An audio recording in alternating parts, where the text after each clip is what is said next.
कई दशकों से अलग अलग नामों और स्वरूपों में आतंकवाद ने भारत को नुकसान पहुंचाने की कोशिश की है।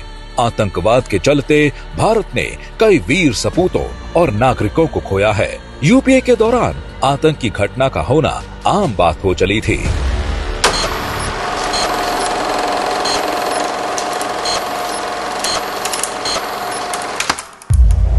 लेकिन 2014 के बाद से इस ओर अप्रोच को बदला गया। प्रधानमंत्री नरेंद्र मोदी जी के नेतृत्व में भारत ने आतंकवाद के खिलाफ अपनी लड़ाई को तेज किया।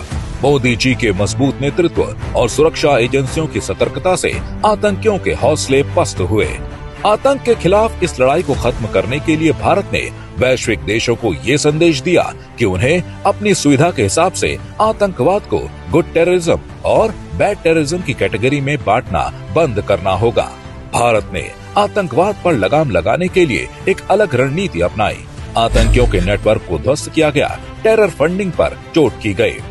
टेरर फंडिंग पर अंकुश लगाने के लिए भारत अब एक बड़ी भूमिका में दुनिया के सामने आ रहा है। साल 2022 में टेरर फंडिंग्स को रोकने के विषय पर चर्चा के लिए नो मनी फॉर टेरर सम्मेलन का आयोजन दिल्ली में किया गया था। आतंकियों की फंडिंग पर प्रहार करने के लिए भारत वैश्विक क्रिप्टो विनियमन और नई वित्तीय तकनीक के नियमन पर जोर दे रहा है।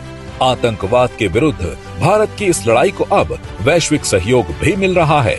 26/11 के षड्यंत्रकारियों को पकड़ने से लेकर ISIS और लश्कर-ए-तैयबा जैसे आतंकी समूहों को खत्म करने तक भारत और अमेरिका आतंकी नेटवर्क को कुचलने और वैश्विक सुरक्षा सुनिश्चित करने के लिए सहयोग बढ़ा रहे हैं। आतंकवाद के वित्त पोषण में कटौती, विशिष्ट बल सहयोग को बढ़ाने और आतंकवाद विरोधी वार्ता को आगे बढ़ाने पर विशेष ध्यान देते हुए भारत और फ्रांस वैश्विक सुरक्षा को मजबूत कर रहे हैं। मोदी जी के इन्हीं प्रयासों का नतीजा है कि भारत को आतंकवाद के विरुद्ध लड़ाई में लगातार जीत मिल रही है।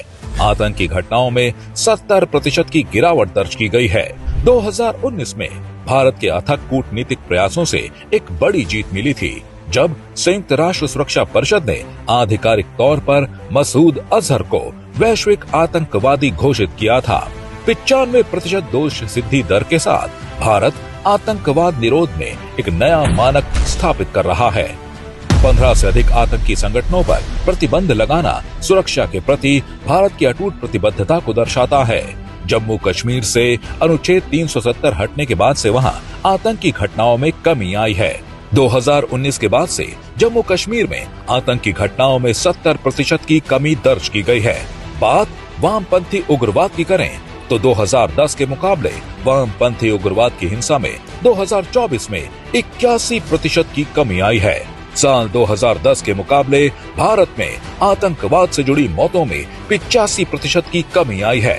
मोदी सरकार के अथक प्रयासों से सभी के लिए सुरक्षित आतंक मुक्त भविष्य सुनिश्चित हो रहा है। ये मोदी जी के आतंकवाद के प्रति जीरो टॉलरेंस को दर्शाता है।